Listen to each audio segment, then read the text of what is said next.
Hello and welcome to Let It Go with Anna.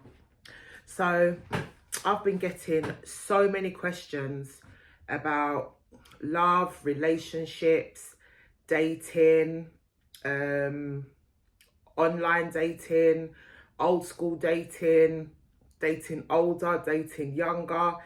And I think it's the February love energy that's out there because there's expectations of love, relationships, where you should be, blah, blah, blah. Now, what I'm going to say to you, it's going to be a long one. So pause me, come back to me, do what you have to do. But what I'm going to say might be hurtful to some people and it might resonate with you and it might not. You might learn, you might know already and you're not taking action. But whatever it is that you're doing, there's obviously something not being done for your best interest, why you have this recurring theme of you can't keep love, find love, and maybe you're blaming the people around you when we have to look inwards, okay?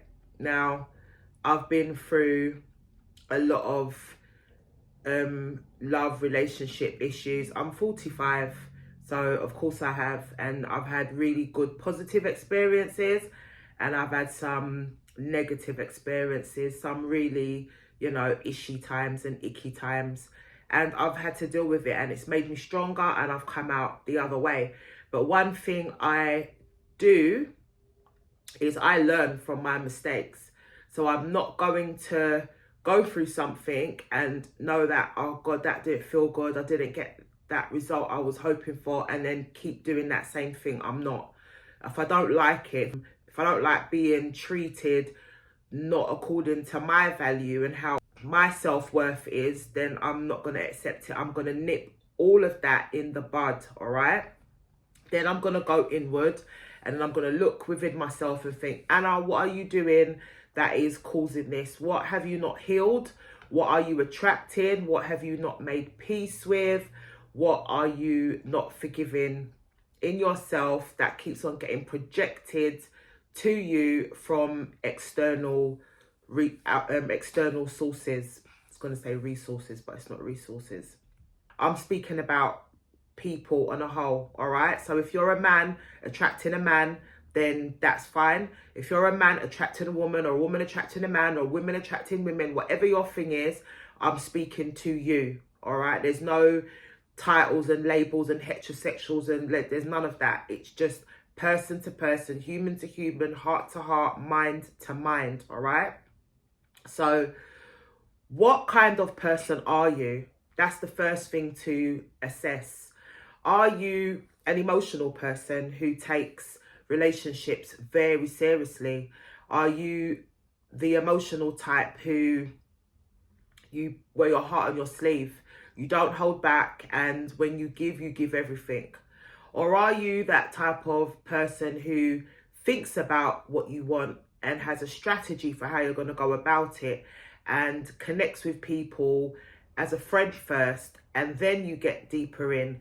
Are you a person who likes instant gratification, that wants no strings attached, that just likes to have fun, not really getting too deep, not really putting yourself fully out there? You're just for living in the moment, and what comes, it comes, and what doesn't, it doesn't? Are you that type of person who likes to build upon something you have already with somebody that you know, that you want to ground and solidify and cement this into, maybe a marriage or a life partner, or, somebody who might be full of passion and the type of person who's jovial in love, not really putting yourself out there, but giving it enough energy to let a person know that you're interested and, this is what you want to go for. And maybe you don't take yourself so seriously and you just want to have fun, but in a romantic way where you might just only be seeing that person, but you're fun in the relationship, yeah? So there's so many different types of person that you could be, or people that you could be. So that really does affect how and who you're going to attract, all right? Now, then you've got your love languages and your communication styles. You could be somebody that you like someone and you've just gone, null at the mouth. You can't speak. You just watching everything and you're speaking to yourself inside yourself. Oh my gosh, look how nice he is. Or look how nice she is. Oh my God, and she just is right. That's my type. Oh my God. But you're not saying anything. All you're doing is looking and thinking. Or are you the person who expresses it and tells the person, wow, I haven't seen somebody like you in a long time. You're my type and you fit my description of a person that I'd be attracted to? Or are you the type of person that just watches but acts like that person's nothing, but inside your heart you can't breathe and it's like, oh my God, there he is. That's another thing to think of, because there's so many types. So you have to identify, first and foremost, who are you? What type are you? How do you communicate? How do you express love? Are you full on? Do you hold back? Are you reserved? Do you watch and see and watch the play and watch what's happening? Or do you go for it? Yeah, so that is very important. Once you've established those things, then you know who your audience is, and you know if you're too much for someone, which could be repelling people, or are you not enough, which makes, and when I mean not enough, I don't mean not enough as in who you are, just not enough in expressing your interest. So are you not enough where this person thinks that, they like you too, but they think you don't care because you don't do anything. You're not suggesting dates. You're not suggesting spending time together or trying to get to know this person. So they just think, oh, they don't like me. Okay, so then you end up losing out. It's a little bit like I'm just going to use a man for this one. It's a little bit like a man who frequently goes to a pub or a bar, and they like the bar lady, and they go there and they're ordering their drinks, but they never speak to her. They watch how she pours it. They watch how she walks over to get ice or to get the glass, but they don't say anything. And then you've got the other guy at the bar who will just come up and say, hi, you're looking lovely. Why are you working here? You should be a model, and blah, blah, blah, blah, blah, blah. Then he gets her attention, say something funny, and then before you know it, you're watching him get her number, and you're just pissed now because you're like, this could have been me. Like, why am I not so extroverted, or why don't I have that confidence to do that? So that means that there's things that you need to work on. And when you get those scenarios in your life, it's telling you that you need to work up to that. Because if you want something in your life, only you can get it for yourself. Having this wingman and having your friends like, yeah, I like her or I like him, go over and point me out and say that, I like, that's no good. Because what's going to happen when it's time to make that dinner date? Your friend won't be around then. So you've got to learn your confidence, itchy nose. You've got to learn your confidence in how to go after and get what you want without being forceful, coming across desperate, or acting like, just a knob. Yeah, in the UK, it just means silly. Yeah, for your age especially. You don't want to come off immature. You don't want to come off like you can't speak for yourself, because then how are you going to gain things in your life? Women and men are not attracted to people who can't go out there and get, because it means if you can't take care of yourself and get what you want, how are you going to help and take care of your partner then? How's your partner going to have that trust that you can go hunt and gather and bring home the dinner today if you are even scared to ask what aisle is the chicken sold on? So it's no good. Another thing is you have to be realistic, all right? You have to be realistic in what you're going for. You have to look at yourself, look at your qualities, look at how you are, how you dress, how you carry yourself, your conversational skills, your interests in the world, in your life, around you. What can you speak about? Can you hold somebody else's conversation? It can't just be that you look great, but you've got nothing to talk about. I've walked away from many pretty boys because they don't spark and ignite my mind. You know, I'm not looking for a one night stand. If I was, maybe that would be okay. But if you know what you're looking for and someone's giving you the energy of one night stand vibes, it's not going to work. And then you have to now navigate your way around that to let them know, you know, you've got your wants and needs, that's fine, but it's not what I'm up for. It's not what I want. So being upfront as well when you meet people and they're trying to offer you what you don't want, don't go along with it. Don't people please. Just be honest about what you want, and it's just, no, that's not for me. If you want to be a friend to that person, then that's up to you, but it wouldn't be good for me. So being realistic, it's like, and you're going to get a lot of my analogies because I really want you to get it, okay?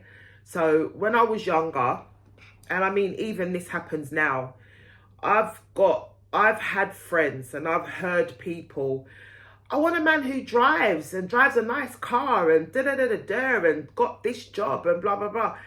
And then I look at them, you know, depending on who it is. If it's a friend, I'll pull them up and give them a reality check. And if it's somebody that I don't know that well or don't really care, then I just look at them and think, okay. So you want a man who drives a good car, has a good job, earning good money, but you're taking the bus. You don't even have a license. You don't even have a job. You're not even trying to work on something for yourself. You're just interested in dressing up, looking good, going out there, or going out for meals that probably you can't even afford, to see who you meet and, you know, get a free load, yeah, or a free ride, right? That is unrealistic, because if that man or woman's car breaks down, they can't call you and say, babe, can you come pick me up? Because you don't have a car, you don't even drive, you don't even have a license. So why would they want you? Why would they give you that time of day? Now, you do have people that have a car and blah, blah, blah, and they don't mind if you don't drive. But eventually, it's going to come up, yeah? So what happens in the beginning might be well and good, but eventually, it's going to come up. And if you start a relationship with somebody who accepts you in the current position that you're in, you need to level up quick. Because that's what they're looking for. They can see deeper things in you, but they are hoping, without having to tell you too much, yeah, because no one wants to be controlled and nobody wants to feel like they're being schooled, like it's a teacher-student relationship. So come to your own common sense and know that, I've got this woman who I didn't even think I could get. They're kind of out of my league, but maybe they're giving me a chance because they see deeper things in me than the material things I don't have. So level up, yeah? Go and take that course. Go and educate yourself more. Go and pass that driving test. Do things to show the person that, and yourself more importantly, that you've got growth and you can see when it's time to level up, because then you will soar the world together. And that person will know that that risk, chance, whatever you want to call it, that they've taken on you was worth it, because you are updating yourself. You're not just staying at the level that they met you at, because they will leave you. That will get boring, or they will just use you like a doormat and have you as an option, a side piece, a friends with benefits, whatever you want to call it. And if that's not what you're after, then, you know, you got to level up, all right? How do you attract other people, yeah? Dependent on the type of person you are, how do you attract other people? So I personally used to have a type. I don't anymore, because that type didn't do me well, yeah? Some people call them the F-boys, the pretty boys, the ones who've got all that confidence. And it's not that I don't like these things, but that used to be my main focus, and then I would check out what's underneath the hood of the car, right? Now I don't do that. I strike up conversations. That's how I attract people. I know instantly when someone is attracted to me, and they could be way over there because they're looking at me. And I could be talking to people as I do in a group or one-on-one. But when I speak to somebody, I occasionally glance my eye around the room and be like, yeah, because last week it was just hilarious. And I'm that type of person, okay? So if I'm glancing and I notice that that person is facing towards me and maybe they're talking to someone and looking at me too, then I know, okay, they've seen something that they like, right? So I leave it at that. I don't start, oh my God, you know that guy over there, he likes me, he's looking, and I start doing my, no, I don't. I just carry on. I'm natural, I'm real. I was having a conversation, I carry the conversation on. Now, if that person wants to come over, excuse me, can I just, sorry to interrupt, or I will give them 5 minutes and like, okay, what is it? And speak, yeah? And depending on if I like them or if I don't, then I might say, well, I'm just speaking to someone at the moment. Like, I'll come over or we'll carry this on in a minute, yeah? I'm never rude to anyone. I don't think I'm nicer than anybody. We're all equal out here in my world, all right? So I attract others by just being myself, okay? And I urge you to do the same thing. Just attract people by being yourself. People like different. They like funny, they like quirky, they like nerdy, they like everything. Every type of person that's out there, there's somebody for you. Somebody will like your look, the way you speak, your voice, the way you carry yourself, your conversation. Even if they don't like the way you look on the outside, maybe after having a conversation, they're like, oh, that person's actually better than I thought they were, or I'm seeing different things in them. I didn't think they possessed that skill or quality. So just always be yourself, okay? That is the best way to attract people, all right?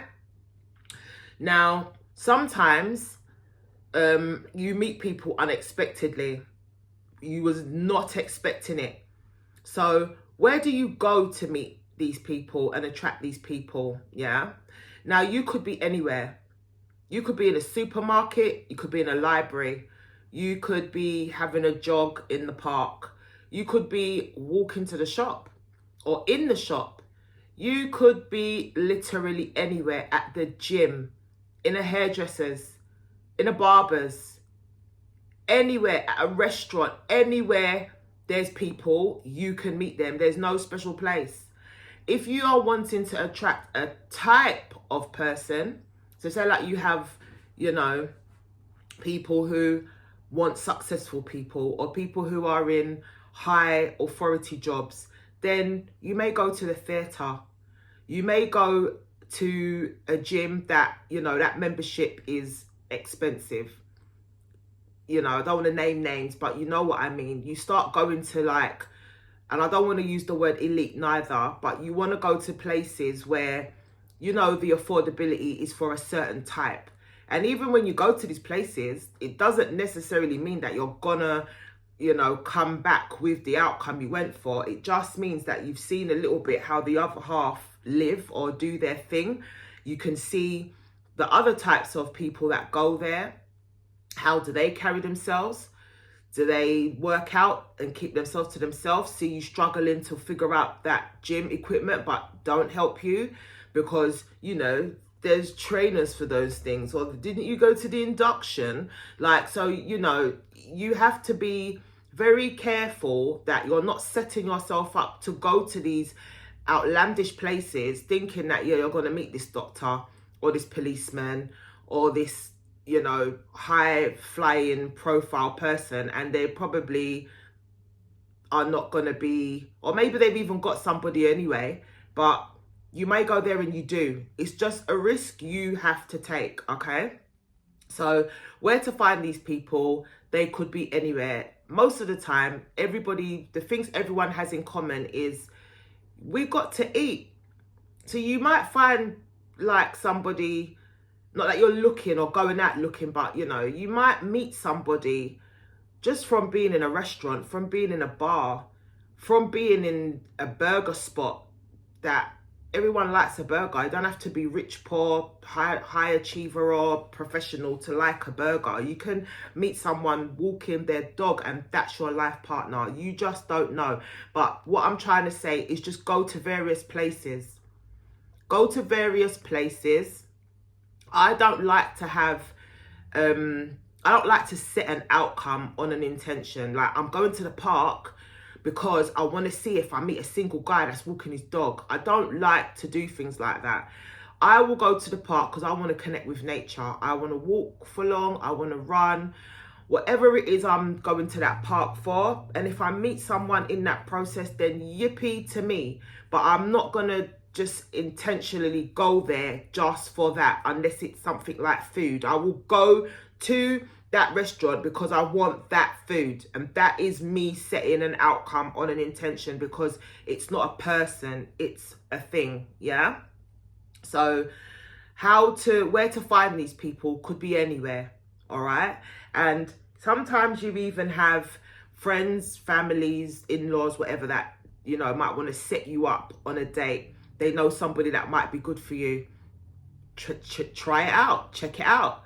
You know, if you're that type of person, maybe that doesn't come natural to you, but you're feeling like, I'm going to do something different, or I'm going to give this a go. Be optimistic and go, all right? So you've got a lot of different ways where and how you can meet people, all right? Now, depending on your mindset, because mindset has a lot to do with what you attract, all right? It is a massive thing, in my opinion, all right? So if your mindset is narrow-minded, small-minded, negative, victim mentality, you know, it's just not a confident mindset, then unfortunately you're going to attract those things I just mentioned, because what you feel inside is what you project outside. So, like, as if you don't have much confidence or you're a shy person, that will show. Now, you can be vulnerable, which is to me is a great thing, and you can say to this person, look, you know, I'm kind of shy and I don't really know, you know, how much to say to you at this point. But I'm sure that the more I get to know you, or the more we talk more, my shyness will disappear.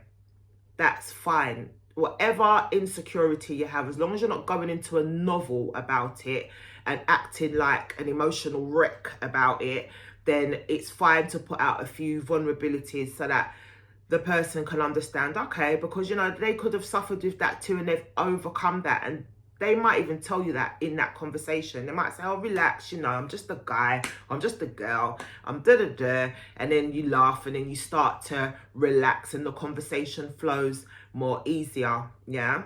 Being in the mindset, right? And I'm going to talk about me and my mindset and where it was and where it is now. My mindset before was the things that I'd been through in the past that were hurtful, that didn't serve me well, and I knew this obviously by the results that I got.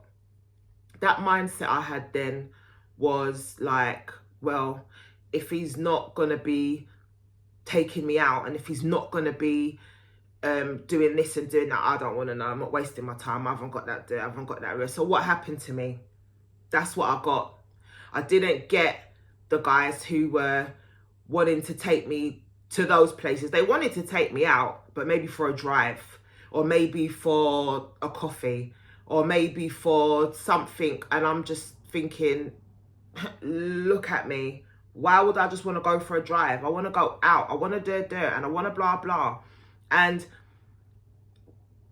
then I should have realized that that's not for you. But I still went along on that drive, and I still went for that coffee. So I wasn't being a leader. My mindset wasn't leaderish. My mindset was going with the flow and following and just, all right, it's just the first thing, da da da. But what have we been brought up to know and to learn?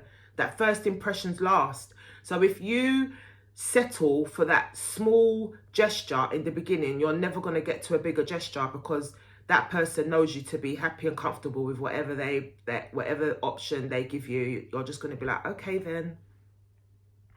And I'm not saying be like, look at me, like, why would I go for coffee with you? That's not what I'm saying. But what I'm saying is, know your worth, all right? Know that you have a lot to offer. You've got a lot to give. You may come off silent at first or introverted at first. You may come off outgoing at first and very confident at first. But no matter what, the real you will show up. So it's almost like a mask that you wear in the beginning. And depending on the person that you're speaking to, if they're very much aligned in their own energy, they're gonna project that. You're gonna feel that from them, and then your mask is gonna end up being like, there's no point, because this person is just being as real as pie. They're telling me that they're shy. They're telling me the things that I would struggle to say to them, but they're telling me. So that now is going to encourage you to become more yourself and give them what they're giving you, all right? And that is the best thing you can do anyway. Even if they're not giving you that, still be yourself in what it is that who you are, right? Just be yourself and who you are, no matter what somebody else is projecting. But if you do get that lovely energy where that person's comfortable with themselves and they're being themselves, then that's even better. That's like the universe telling you that you've met somebody real. Yeah, no pretenses, no awkwardness, no what's that word? Superficiality. You know what I'm saying. So that right there is a little gift when you meet people like that, all right? So I'm a challenging woman, yeah, and I wasn't always that way. I've been that way mostly, but I wasn't always that way. So let's say in my 20s and mid-30s, I was not so challenging. But soon as like 35 hit me, I started to become challenging. Now I'm challenging in my friendships. I'm challenging with people I know. So I've always been challenging there. But when it came to who I liked, I ended up being like a dummy. I ended up being like, I can't speak and I just couldn't figure out why was that. I had to do a lot of soul searching and do the inner work to find out, why are you not confident when it comes up to a man you like? Or why can't you just be yourself and just treat them like an ordinary guy? So I had to reframe my mind. I had to reframe that this person is just a guy, just like I'm a woman. You can't put people on pedestals. Spiritually, the way how that works, you put somebody on a pedestal, or that person stops you from opening your mouth, the universe will take that person away. They will become unattainable to you. You won't be able to get to them because you are valuing them higher than yourself. When you learn to meet people and accept people on a level, you end up connecting. You can end up staying together. But the second you have somebody like, they end up going, and they end up feeling that off of you, and they end up realizing like, I'm the better one in this, and I'm the one that's carrying all the shots in this. I'm the one that determines where it goes, and then you've got to just go along with it. That doesn't feel good, and that won't last long. And if it does, you're going to be exhausted. You're going to be exhausted not having a voice and having your voice taken away. But it's not even that it got taken away. You gave it away because you're not speaking up for yourself. You're not defending your rights, who you are, what you want, and how you want this to go. You have a say. Two people means you both have voices. It doesn't mean there's two people and only one leads the way. All right? So you do have alpha males, submissives, males and that as well in women. Okay, now depending on how you've been brought up, you have some women who are subservient to men and vice versa. Different strokes for different folks. If that works for you and that's who you are and that's what you like and that's what you know and that's what you love, then that is okay. But if it's not, then maybe what you have to do, and this is what I learned, I'm a confident, powerful woman, all right? And when I say things, I say what I mean. And when I speak with some kind of authority. Now, unconsciously, I didn't always know that I was doing this. So it made me end up meeting men who were submissive to me. And then when I wanted him to lean on, I'd feel like, where's your backbone? But then I've realized it's because you're so strong, Anna. You don't give the chance for this guy to show, you know, what he can bring to the table. You're always calling the shots. You're always leading the way. You know best. You've got the good ideas. You've got the dirt. So I had to reshuffle that. And I had to learn to compromise and have the give and take. And even when I know things, I'm like, oh. Now, that didn't come natural.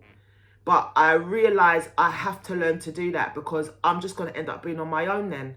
And if I want a relationship, I can't do that because that's making me attract the wrong kind of man that I like. So I had to learn to simmer down a little bit, right?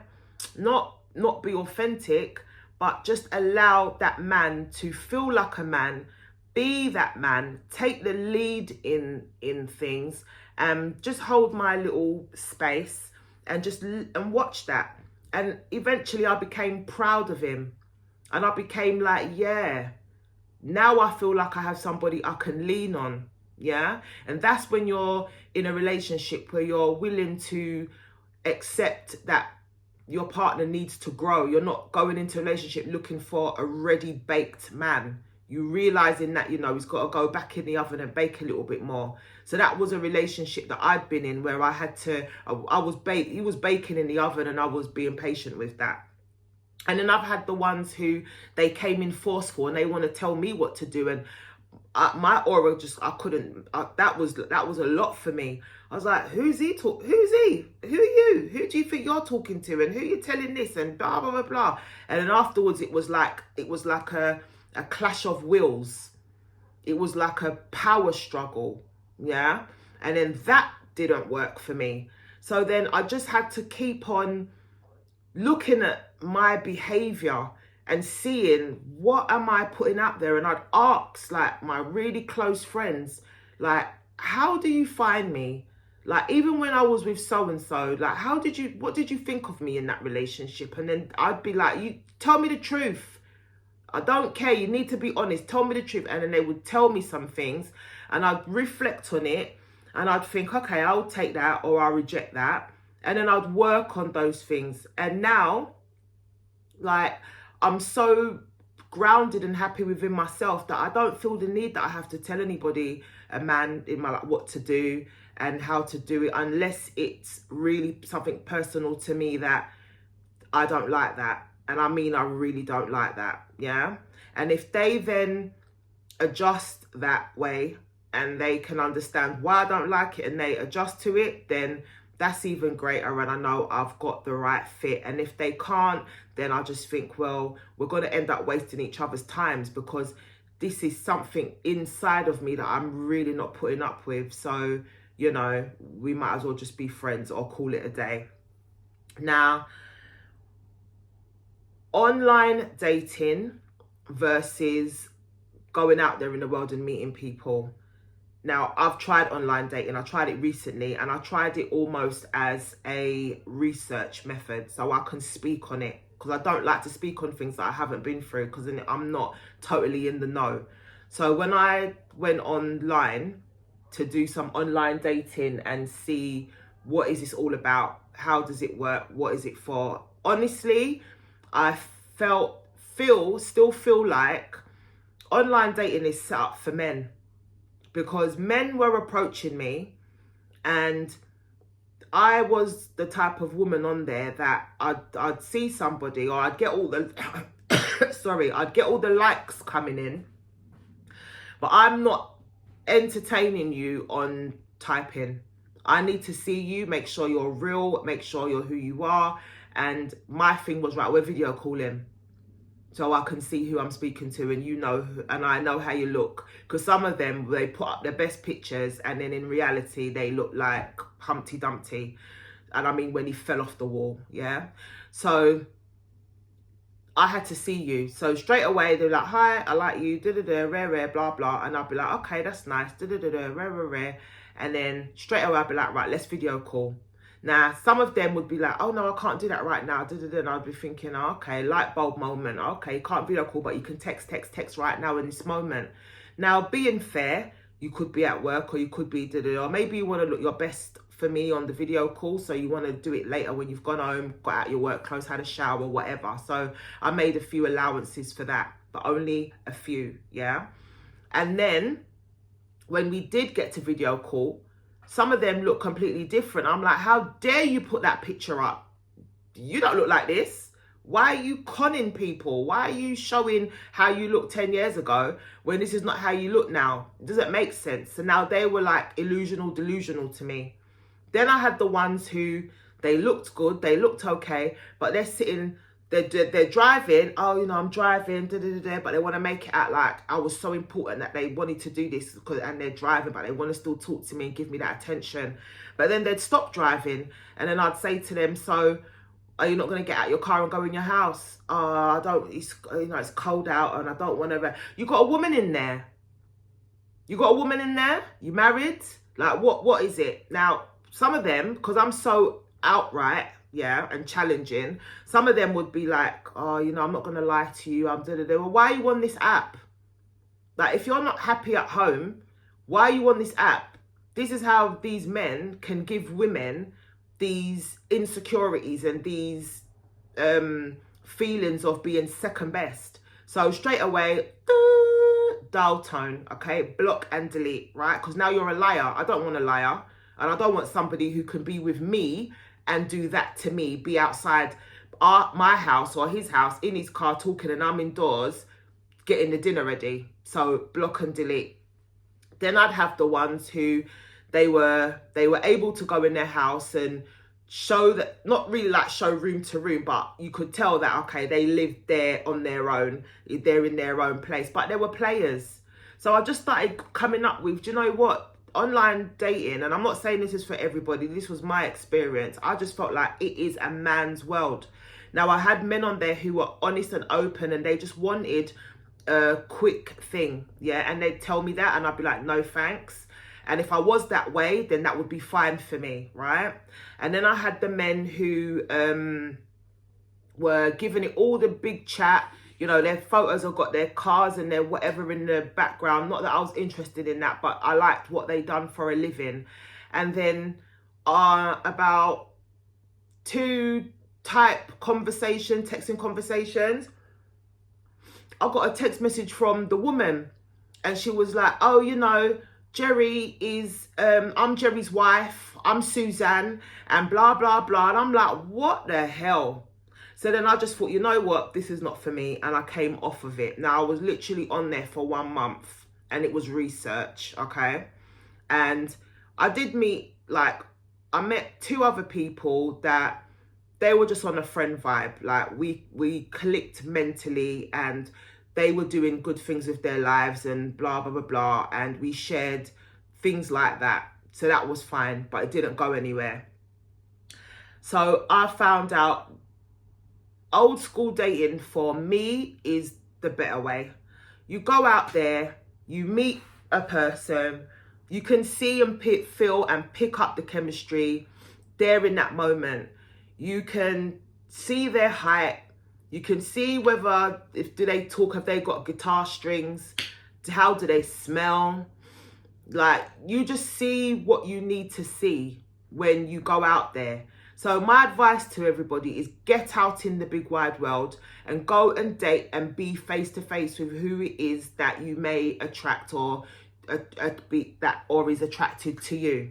There is no better way for me. Even when you're super crazy busy, entrepreneur, jet setter, you work you know, long hours, whatever, still get out there.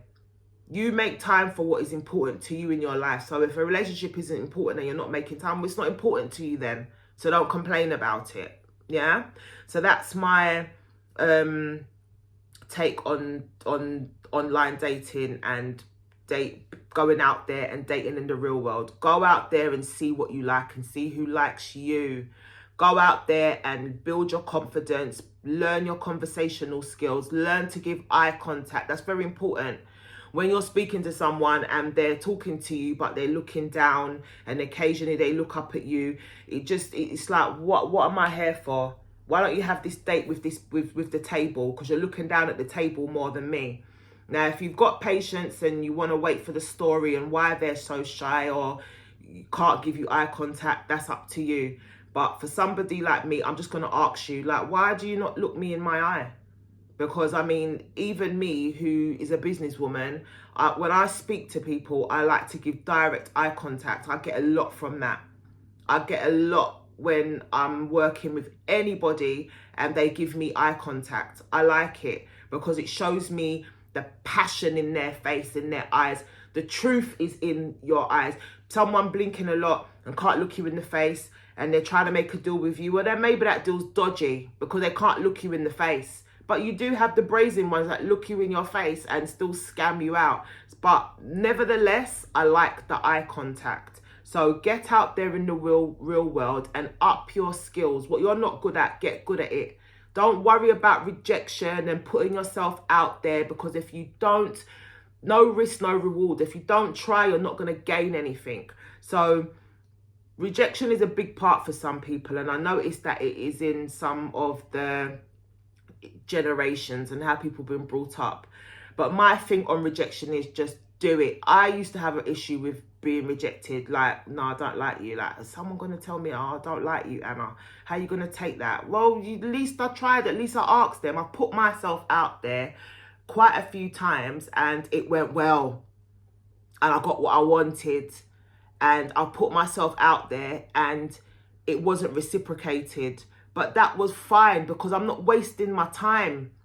So I would prefer to put myself out there and be told, Anna, I just like you as a friend, then I don't try at all.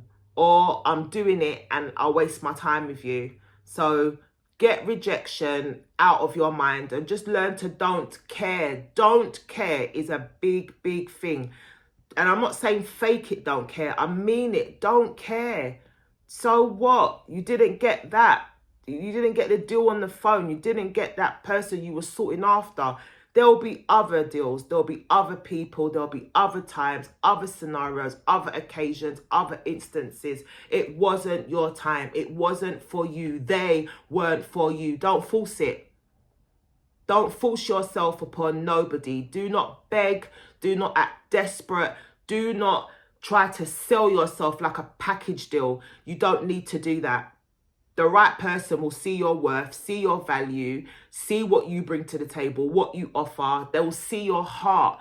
They will see your mind. They will see your skills, your creative talents. They will see. The right person will see you. I see you.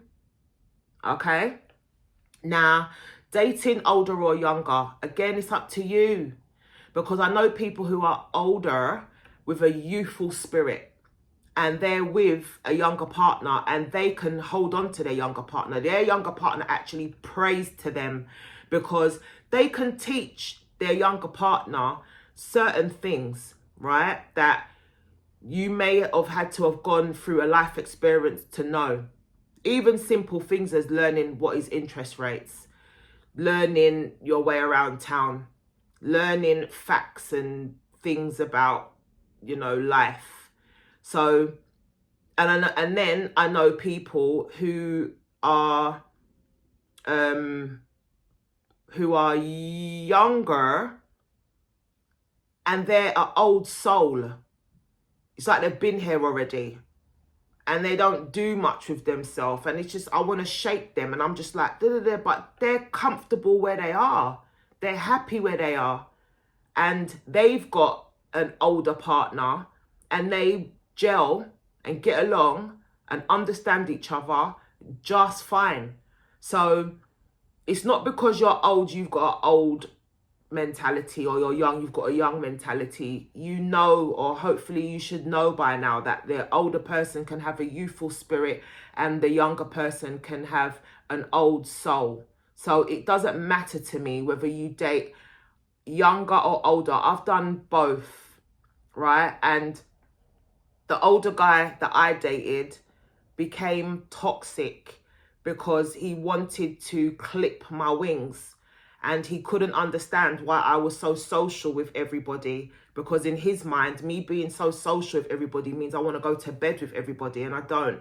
I make connections. I am a people person. I am somebody, like, even in my personal life, I'm like a middle person. And do you know someone who can fix this on my car?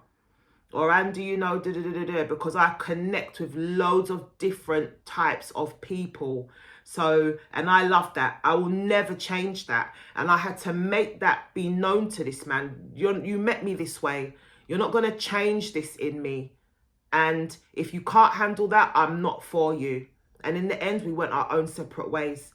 Now, I've had younger men who have tried to do this to me as well. And it was a no-no.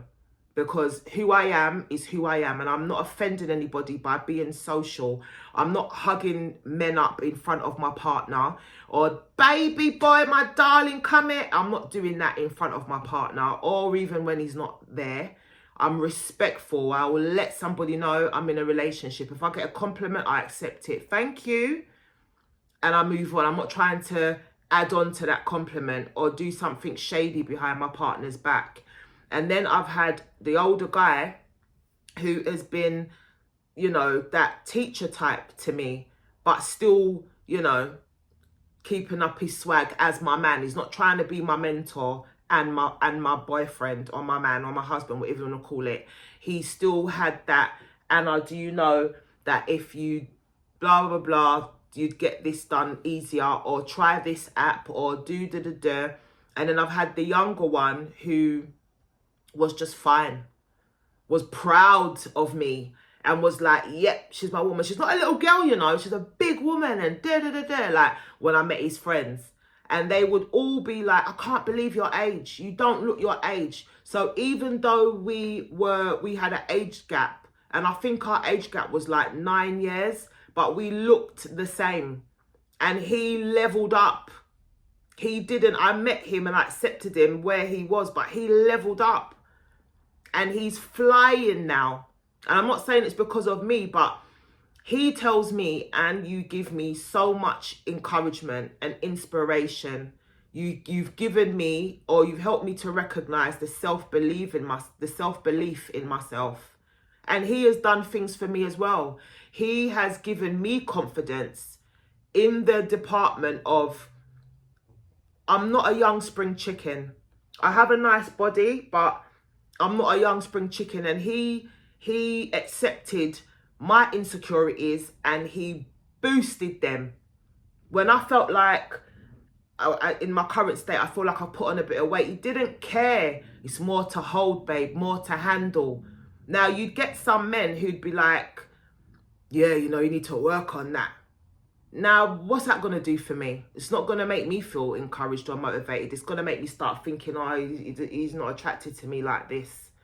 But that younger one, he loved me in every way, shape and form. So it can work. I have no discrimination about older dating, younger dating, older, none. It depends, again, like I said at the very beginning, what kind of person are you? That will make you know what you should be looking for, what you can attract, where you should go. What do you want? When you know yourself, all those other questions, you'll be able to answer them like that. It's when you don't know yourself, you end up with Tom, Dick, Harry, Sally, Jane, Donna. You end up with because you don't know yourself. You don't know what you want. You don't know what you should stand for. You don't know what to accept, what to put up with, what to let go, when to talk up, when to keep quiet, when to show your alpha, when to be submissive. There's times when you have to be a little bit of all of these things. You can't just be the one way in all ways.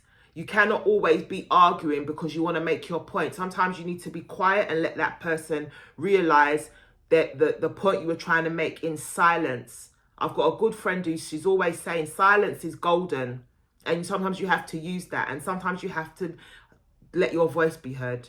So everything is an ebb and a flow, a push and a pull, a yin and a yang, a backwards and a forwards, wait or go forward.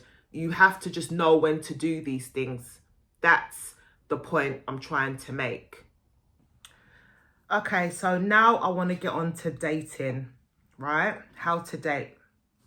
First thing is first, men or women, I don't care. Less is more. You don't need to go out there, women, with your breasts on show and the shortest skirt. Yeah, I don't really care how old you are, because if you want to be respected and treated with value, then he can see your shape through your clothes. You don't need to show him all what you have on offer. You're not a piece of meat or an item or a thing. You're a person. So you want him to get to know your insides, your core values, what you stand for, what you're about, how your mind works, what you like to eat, what you find fascinating. That's what you want. So less is more on a date. You don't need to overthink your outfit and have everything, because then you are now idolizing, you're now putting on a pedestal, you're now showcasing, and you're not in a pageant, you're not in a competition, you're not competing, you're just being yourself. So less is more. If it's cold, look nice, dress for the weather. If it's hot, look nice, dress appropriate for the weather. You don't need to showcase all what you have going on offer. So, you know, those things will come out as you go along. And hopefully that is what will happen from this date. You will get to know each other more and you will have more dates. And if you go outlandish and very extravagant from the off, then it's going to be what that person is expecting all the time. And that is not realistic. So if you know that your date is going to be something outdoorsy, then you're not going to go out in high heels. And men, if you know that your date is casual, you're not going to wear the loafers without the socks, you might put on your trainers or your Timberlands or whatever. Okay, now you need to know what to talk about, and you won't know that beforehand. You're only going to know that when you're in the presence of this person. So what is important for you to know about this person? Now, if it was me, I'd want to know about family. I'd want to know how were they raised. I'd want to know what their relationship is like with their mum. How many siblings do they have? Do they get on with everybody? What was it like for them growing up? Were they in, did they grow up in a family of lack, didn't have, or did they have too much? Are they spoiled? Do they have that entitled mindset? Like, I would want to know that.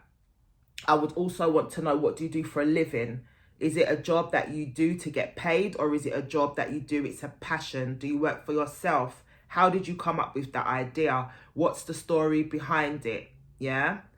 If there was anything awkward that came out of those two questions before, I would ask, do you feel comfortable speaking a little bit more about that? Like, how did that happen? How did your mum die? Or how did you lose your limb? Or how comes you've got this condition? And if they're willing to speak about it and they're happy to let me know more, which normally people are, because they rather you ask than be guessing, coming up with the wrong,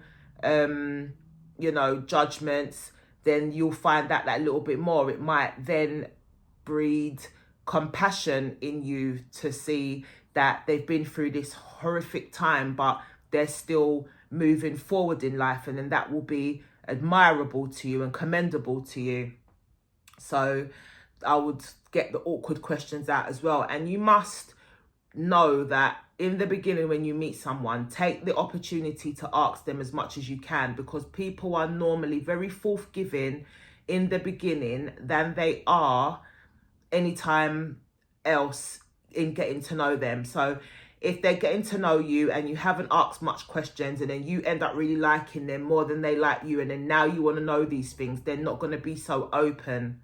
Or maybe if they really like you as well in the beginning, but then, you may have put them off with something, the way you dress, the way you speak, the topics you raise, blah, blah, blah, blah, then they're not going to want to open up and tell you too much, because maybe they don't know, oh, she's probably going to judge this, or she might tell somebody else, or she's gonna probably have an opinion on this that might cause an argument and whatever. So use the opportunity when you first meet someone in the beginning to find out like what you can, because they are going to be a lot more open and willing to tell you. Okay, and then don't go on a date and give your whole life story, all your exes and what they've done and how this scorned you and this is what's made you insecure and I don't trust and I don't, that you know these things. You don't need to project this onto anybody else. This person may not bring out any of those things in you. You may find that this person is so real and honest that your life story is not even important. You can tell them, if this progresses later on, you can tell them some of the things you've been through. Be like an onion, unravel yourself in layers. You haven't got to go on this first date and give the whole of your life story. Nobody wants to read your novel and start that feeling of, oh, I really like them, is now turning into sympathy and turning into poor you. And you don't want that victim mentality. You don't want that, because that's not going anywhere neither. That is not sexy. It's not attractive.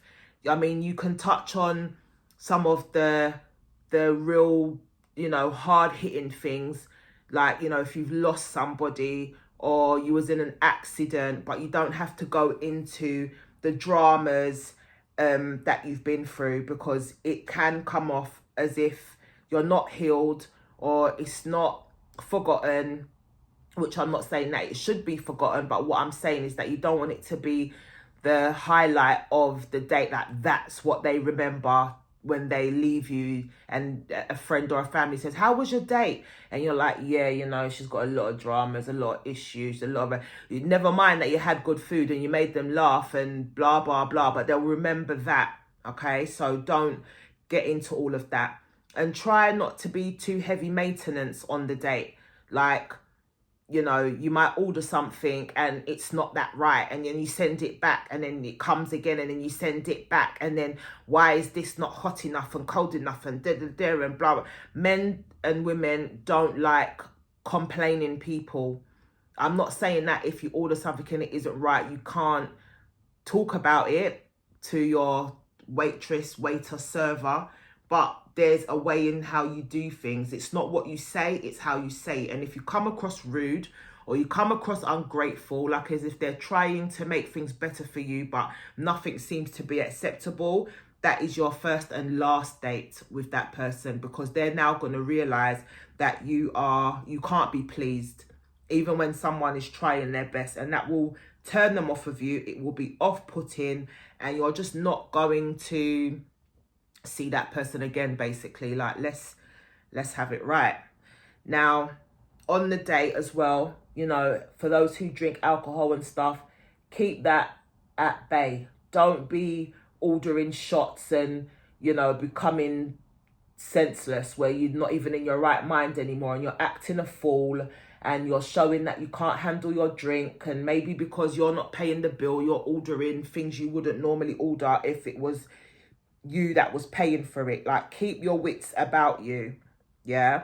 Try to know that everybody likes to have fun, have a good time, but you don't have to be high maintenance or heavy maintenance at all. Never mind in your first date. You just shouldn't show that. And if you have that within you, it's something to heal. It's something for you to work on.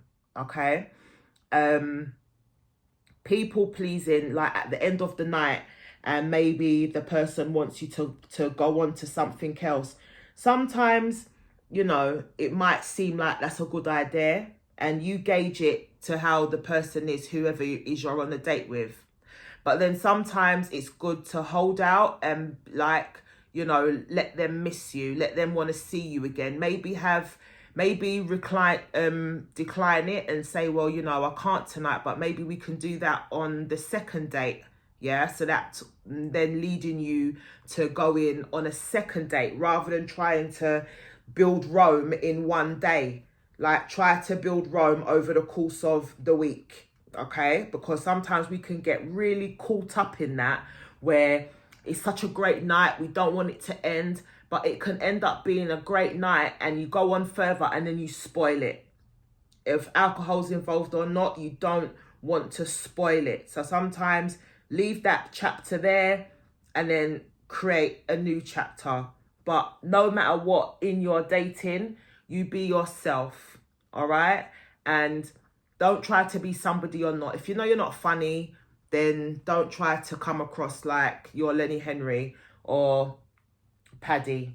Like, what's Paddy from again? I can't even remember. But yeah, just be yourself. I mean, sometimes I'm funny and I don't even know I am. It just might be the way that I say it. And someone laughs and I say, what are you laughing for? Like, and the way you said that, and I'm like, oh, I didn't even know. Okay, so you don't have to put on false appearances and act like Hyacinth Bouquet from Keeping Up Appearances. Just be yourself. And also, in the dating, try to like if the person asks you like, where would you like to go, don't just be like, oh no, you surprise me, or you I'll leave that to you. Show them your mind, your wit, your brains. Show them that you'd like, I've never had an Indian before, can we go to an Indian? I'll find a good Indian. And then maybe even you saying that, he will be like, or she will be like, oh, I know a good one. And then you go there and then, you know, you're having two first experiences. You're having a first date with this person experience, and you're having a first experience over Indian food, and you're eating it with somebody who knows good Indian food. So that's another thing. Don't be afraid to take the lead and say where you want to go, and try to have a new experience. Not because you like burger and lobster does it mean that you always go burger and lobster. Maybe try something different, all right? And then you'll have an even better experience. Okay, so you've dated, you like what you see mutually. That's very important. It has to be mutual, okay? That you like what you see.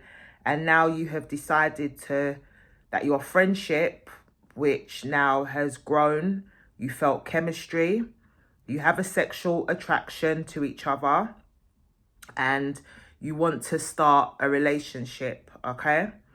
You then have that discussion together, because there's so many people, instances and times where a person can just come up with this on their own, and they think because they're feeling it, the other person's feeling it, and that couldn't be further from the truth. The other person just hasn't told you because you've not asked, you've not had this conversation about, is this a relationship? For those who are into titles and wanting to know where this is going, and who are we now? Are we not an I anymore and we're a we, or whatever you want to call it? So once you've had the conversation and you've established that you're going to be together and have a relationship, you have to now identify what type of relationship are you having. Are you having an open one? Are you having a relationship where you still can date and see other people? Are you having a relationship where, you know, you're monogamous, where it's just the two of you? Or are you having, you know, what kind of relationship are you having? What's the expectation in the relationship? What are the boundaries in the relationship? What lines do you cross, don't cross? You know, what is going to be respectful to each of you in this relationship, all right? Once you've spoken about those things and you've both decided on how it is, then now, whenever you're speaking to anyone, friend, family, work colleague, and they're like, yeah, you know, what happened to such and such, and how's things going? And then now you can say, we are in a relationship. Yeah, I only think that you should speak about you and another person and telling the world that you're in a relationship once you and that person have agreed that this is where you're at. That way we've got no confusions. We've got no, you living in your head on your own and the other person hasn't got a clue. We're being realistic about this. We're being honest about this. This is who it is. Me and Tom are now together. It's no one's business how you're together, whether it's open, monogamous, whatever. It doesn't involve anybody else. You're together. If that's all you want to say, that's fine. Yeah, you haven't got to give the details of the relationship. But I know how it goes.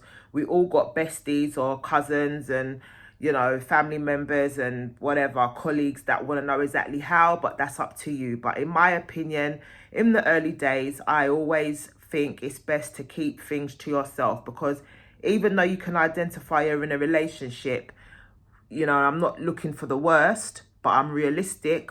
Things could go wrong and then you end up not really where you wanted or thought it was going to go, or where you want to be. So in the beginning, it's like being pregnant. You wait a couple of months before you start telling everyone you're pregnant, just until that little time goes past where everything's safe and everything's okay. Then you start sharing the news. That's how I personally do it. However you want to do it is up to you, but I'm just giving you some grounding advice that maybe if you've done it the other way before, where you've blabbed to the whole world and then it became a pressure or too much, then maybe this time try something different and keep it to yourself. All right, people will know that you're happy by the way you look and you're glowing, and maybe they don't hear from you so often because you're busy with your partner, or you're making plans, or you're just getting to know each other more, which is very understandable. No one in your life should start to hate on you because you're spending more time with this person you've just met, because obviously you like them. You was on your own and now you're with someone. This is your time to get to know a person. You can always reconnect with friends and family and colleagues at a later date. Yeah. So the aims of a relationship for me that I would share and suggest you to try to work towards is to set your boundaries. Yeah, set your boundaries in the relationship is number one. All right. That way there is no disappointments on expectation. No one can't say that they were told that this wouldn't have been acceptable, to go out and stay out for the whole night and don't come back home until the afternoon. Yeah, even if you don't live together, but it's still not acceptable. So just make sure you get your boundaries out there. Now, being in a relationship with somebody, you should be aiming to have accomplishments with them. Now, you can have your life and they can have theirs. You don't have to be tied at the hip because you're now in a relationship. But you should aim to still make a few accomplishments together. And that could be anything from, we haven't been to the seaside for a while, let's go on a seaside trip. Yeah, that is an accomplishment, because maybe you was waiting to go to the seaside with somebody. Maybe you didn't want to go on your own. Maybe accomplishment, again, could be, you want to further your education by taking a course in blah, blah, and they've always wanted to learn French. So you make that accomplishment. Now you're doing it individually, separately, but it's still an accomplishment together, because you've both given each other the idea to, let's try to achieve this. You want that, I want this, let's try to achieve this. So you can then be a support to each other in the relationship, accomplishing things separately or together. In this relationship, you must strive for understanding. All right, you're going to be different. You're different people. Even if your sun signs, for example, you're Leo with Leo, so the traits. Even if your sun signs are the same, you're going to be different. So you have to work towards understanding each other and knowing the differences and being okay with them. Yeah, it's not going to be fair to either of you if you go into a relationship and you're so stubborn that you're not willing to understand this part of your partner. Yeah, even if it's something that you're not fully in agreement with, having the understanding of maybe why they do that, yeah, or maybe why they speak in that tone of voice, then having the understanding will give you more clarity. It may not be still okay, but you will understand why, and then you can put your views forward on why you understand but you still don't like it, and vice versa. They're going to have these things and understanding issues towards you as well. So you want to be able to feel understood. Being with somebody that you don't understand, you don't get why they relate to you in this way, or why they make such a big deal over something, you know, you have to strive to understand.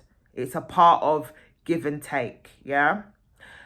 Being in this relationship as well, you're in this and you should be building trust. If your partner keeps doing things that look shady, or they're doing things that on purpose, maybe not, unconsciously, maybe not, and they're doing things that making you second guess or question the motives behind it, then that is something that you're going to have to bring to their attention, because without trust, a relationship will not be successful. You have to be able to trust that your person has good intentions towards you, and the things that they are doing will be benefiting the both of you. So if they're working late and they don't work from home, they work at a base, or you know, they work in a different area, you have to be able to trust that they're at work to further themselves or to earn that overtime money, or they're doing the extra because it's a holiday that they want you and them to go on, and they need to be able to have that extra bit of spending money for anything that comes up. So trust in a person in this relationship is very important. And if you're having trust issues already, and you've gone into this relationship with trust issues, by establishing that you're in a relationship, you should already have spoken about the trust issues you have, where they come from, and then this person will know that you struggle in this department, and that they're going to have to be just that little bit mindful. And I don't mean that they're going to have to tell you where they're going, what time they got there, when did they leave, none of that, because they will just go away. They will leave you if you try to regiment their every move. Nobody likes that, all right? Not even our children that we parent likes to, you know, feel like they're under the microscope. Nobody likes it. So you have to just learn that whatever happened in the past that broke your trust, this person is not that person. So don't start bringing in things from the past into your new relationship, sabotaging it because of your trust issues. Separately, away from your person, go and get therapy, go and get some healing. Speak to parents if they're involved in these trust issues. Whoever's involved in these trust issues, if you can speak with them to get more clarification, do so. And if this person is out of the picture, then you go and get therapy, you do some healing, and you learn that not everybody is the same. And there are a lot of good people, a lot of good souls in this world, in our lifetime, that will be able to help us shine a light on where these trust issues came from, and that it's better for you to let them go, because if not, they will hinder everything you do. Even going into business, you have to trust a business partner. If you've got trust issues, you're not going to be able to do that. So where does the business go? What's going to happen to it? So that is another area, trust, massive one. Being loyal in your relationship, okay? Being loyal, knowing that you mean what you say and you say what you do, and which is accountability. But being loyal is knowing that if your person needs you for any kind of life event, you have a loyalty to them, to show up for them, to be supportive to them. You have a loyalty to them in, you know, letting other people know that you are now in a relationship. So any exes you had hanging around, any love interests you had hanging around, you now have to be loyal to the partner you're with and let the people outside of the relationship know that you are now spoken for and you are happy and you hope they can wish you well. All right, no going behind your partner's back and being disloyal or painting a different picture to what is really going on in this relationship. So be loyal to your partner, and not only that, just be loyal to yourself, knowing that the exact same commitment that you want is what you're giving out. So when you give out your loyalty, you know that it's going to be worthwhile. You know it is something that is just going to make your relationship stronger. It's going to be something that is now looked upon as a gem, like a diamond. Like, my partner's loyal to a fault. My partner's loyalty means everything to me. So you wouldn't jeopardize that. Okay, so being loyal is another big one in a relationship, as well as being honest. Like, if things are not going how you want them to go, or you don't actually like being in this relationship anymore, be honest about it. Say how you're really feeling. Don't just be going along with it. Don't waste your time or theirs. Be honest about the habits that they may have that you don't like or you may find disgusting, or, you know, the habits that they have that you think it's not helping their life, like waking up every day and the first thing they want is a coffee and a cigarette, and you're, you know, concerned about their health. Or, you know, just being honest in how you feel towards each other is a massive thing. So maybe have that checkpoint, that little moment where, you know, are you all right, babe? Is everything still, you know, how are you feeling us being together? We were friends before, now we're together. You still feel the same? Like, you know, just be honest about what's really going on for you internally. And in the relationship, acceptance is a big deal. Accepting yourself and accepting your partner for who they are, not for what you think they are or who you think they are. So if you know that, you know, they're only earning a certain amount of money a year, just accept that. Accept that and encourage them to maybe do a little bit more, find a side hustle to earn more, but accept a person for who they are, because that's how you met them. You didn't meet them on first class jets. You know, you didn't meet them every day going out for dinners that cost £200. So accept a person where they are and grow together. Grow to the jet sets, grow to the lavish meals, grow to those things, but accept your partner for who they are. So, for example, if your partner cannot read and write, for example, then he's not going to be able to go on British Airways and check out flights and whisk you away. Now, he could ask somebody else to do it, but then, you know, that's the way that it's always going to go.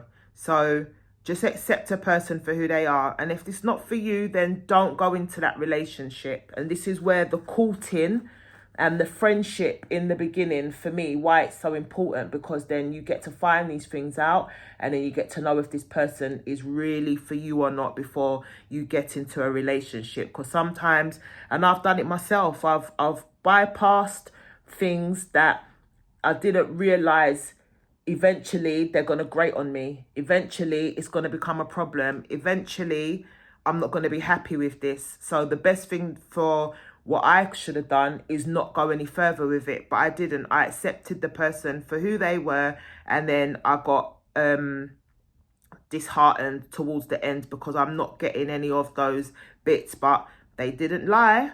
They showed me who they were from the off, and it was down to me, and I still chose to go forward. So accepting is a big thing. When you're in a relationship, the person is there to add value to you, right? And you add value to them. So maybe they have skills that they haven't really noticed that they've got, and you notice that, and you add value and hone in on it and tell them, you know, babe, with that skill you have, and that skill just might be organizing the way they organize their clothes in a drawer. You could say to them, you know, you could do this for people. You know, you could organize their files on the laptop because you're good at the computer. Maybe that could be a side hustle. So adding value to somebody by showing them, highlighting to them a skill that they may think is nothing, but you can see a way to add value to them off of a skill they already have. Or another way to add value in the relationship is to, maybe if you're an extrovert and they're an introvert, then you start bringing them out and showing them more things that are out there in the world, and, you know, showing them more sites and places you could go together, and more ways of doing things and creating things together. So adding value in a relationship is very important. You don't just want to keep value for yourself, because if you add value in the relationship, then that's now creating a bond, and the bond will become unbreakable. And the person, whether the relationship lasts or not, whether it's a make or a break, they will always remember that you added value to them, and you added value to the relationship. You brought them out of themselves. You gave them a safe space to really explore this thing, place, or purpose in their life. So adding value is good. And then the last one I'm going to speak about, which I touched on earlier, is just being reliable. Just having that reliability to your partner, because it's such a warmth. Having someone you can rely on it's heartwarming. It is like a breath of fresh air. It's a safe place. It's like no matter what's going on in the world, when you know that that person is reliable, nothing really penetrates. Even when bad things are going on, you know you've got that person to lean on. You know, as soon as you see them walk around that corner and you see their face, what was happening, it's just they've just taken pressures off of your shoulder. It just gives you that comfort zone of, okay, this is such a bad thing what's happened, but Johnny's here now, so it doesn't feel so bad. So being reliable in a relationship is everything. Showing up for that person, choosing to be there with that person in the moment it's a gift. It's a beautiful life gift. Now, the last subject I'm speaking on is love. All right? And sometimes people throw this word out quite loosely, just like friend. Not everyone is your friend. Some people are acquaintances. Some people are, going out mates. Some people are just pals at the pub. So it's another one of these words that are thrown out loosely. Love, you have to ask yourself, what is love to you? What defines love to you? Does love mean that you're selfless and that person comes before you? Is that what love is? Or does love mean to you loving myself first and then I'm able to love others? What is love to you? You have to ask yourself that question. Put your hand on your heart and ask yourself, what is love to me? What does love mean to me? Love means that I accept someone and that I love them unconditionally, because no one's perfect. So I'm going to love this person with their faults, And I mean faults, faults. And I'm going to love this person with boundaries. Or I'm going to love this person sensibly. Or I'm going to love with confidence. I'm not going to love with insecurities. I'm not going to love out of fear. I'm not going to love because I think I might as well just love this person because there's no one else and there hasn't been for such a long time. Like, what is love to you? Establish what love is to you, and then you will be able to fall in love and stay in love. Yeah? How do you express love? Do you suffocate people in love? Are you ride or die in love? Do you love with freedom? Do you love and give space? Do you allow somebody else to express their love in their way? Or does it have to be that they love the way you love? Like, how do you express your love? Do you express your love with actions? Do you express your love with gifts and thoughtful gestures? Do you express your love in acts of service? Do you express your love with physical touch? Is there conditions to your love? You have to love me like this, or I show my love like this. Like, how do you show your love? Ask yourself this question. This might be what is hindering your love life, or this might be what you need to think about to improve upon your love life. How do you want to be loved? That's a big one. How do you want to be loved? Do you want to be loved independently, where you know you're loved, but it doesn't feel overbearing? You know that the person loves you and it doesn't feel like, you know, like a noose across your neck, around your neck. You don't feel strangled in this love. Like, tell your partner, your person, how you like to be loved. You might want to be loved from a distance. You might want to be loved close range. You might want to feel every ounce of love that there is. You might be a person who's just in love with love. So every time you're with your partner, it's like you're in a scene from a romantic movie, which that is not real love. You might be somebody that likes superficial love. You put your love on when you're out and about and showing other people how in love you are. You're doing it for the likes. And then you might like to be loved quietly, where it's a warm friendship type of love. So that's another important one. How do you want to be loved? And how do you know when your love is reciprocated? How do you know when your partner or your person feels the same? Like, how do you know that? Would you ask that? Would you tell them that you feel like you're in love with them? Is it reciprocated, babe? Do you feel the same about me? Do you love me? Can you handle if they say they don't love you yet? Or they really like you a lot, got strong feelings, but they're not in love? What will that do to you? How will you accept that? Will you give it time? Will you be patient?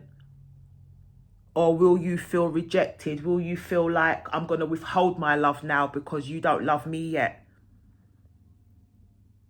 So love can be compromising for some people when two people are not in the same place. One's already there and one's on their way or not there yet. So knowing if your love is being reciprocated is very important, because maybe that person is incapable of love. Maybe they can't love you. Maybe they can only ever have strong feelings. Maybe they didn't feel loved growing up. They don't know how to show love, give love, be love. So that means their love needs working on. And if you love them, then you're going to have to be patient until their love grows. If it grows. And lastly, when do you say I love you to that person? For me, I would say you'd say I love you when you've been through some real compromising times and experiences with them. And they have been through those times with you as well. And they've not faltered. They've not left your side. They've not been unreliable. They've got all the qualities and all the gifts of all the things I mentioned before, like the honesty, the boundaries, the accomplishments, the understanding, the trust, the loyalty, the acceptance, adding the value. For me, that's when you can say, I love you.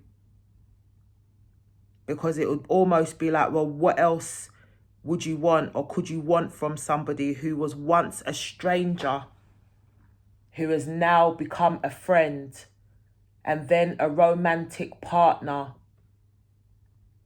And now you're in a relationship and you've been through ups and downs, the good times and the bad, the difficult times, the happy times, and you're still standing around each other. You're still there for that person. You still look at them and your heart flutters. And they still look at you and they see nobody else but you. And they may have had offers from other people and you may not even know about it. They love you that much. They're not even trying to tell you that. They don't want to give you any insecurities or make you think that they were even tempted by that offer. That's love. Love is not boastful. Love is not proud. Love is not undignified. Love is not conditioned. Love is always hopeful. Even when you're not the best of a person, somebody loves you, they're hopeful that you'll change or you'll be different or you'll learn a better way. And they love you through your good and bad. And that love that they give you alone will change you and make you a better person. It will give you confidence. It will build and boost your self-esteem, your self-worth. So for me, that's when I would say I love you to a person, when I've been through or we've been through all of those things and we're still standing. So I'm going to wrap this up now.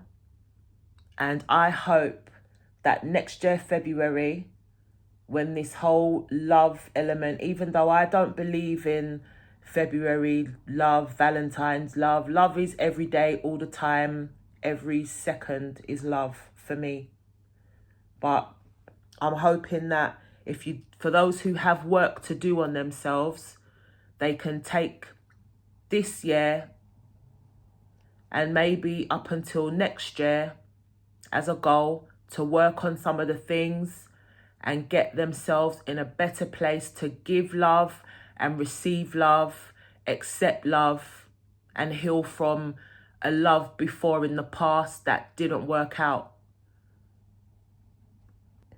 I'm going to wish you all the best in all your love endeavours, in whichever type of person you are.